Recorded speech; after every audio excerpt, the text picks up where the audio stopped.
অনেকে চোখ হারিয়েছি, পা হারিয়েছি, অনেক ভাই হারিয়েছি, বোন হারিয়েছি। এখন শিলং থেকে এসে বড় বড় লেকচার দেয়, দিল্লি থেকে এসে বড় বড় লেকচার দেয়। আমরা আপনাদের ওইসব লেকচার শোনার জন্য এখানে বসাই নাই। দেশের 70% মানুষ আপনাদেরকে ভোট দিয়ে গণভোটের রায় দিয়ে জুলাই সনদ বাস্তবায়ন করার জন্য আপনাদেরকে ওইখানে দাঁড় করিয়েছে।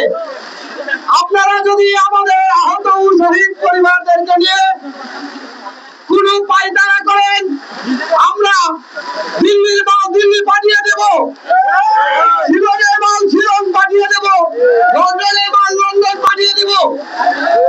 জনাব তারেক রহমানকে বলছি, আমাদের যে বিবৃতি দিয়েছিলেন জুলাই সনদ বাস্তবায়ন করবেন অক্ষরে অক্ষরে, এখনো পর্যন্ত আমরা তার কোনো উন্নতি দেখতে পাচ্ছি না।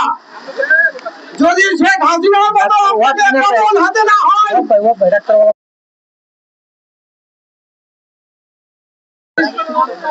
সবাই ভালো থাকবেন।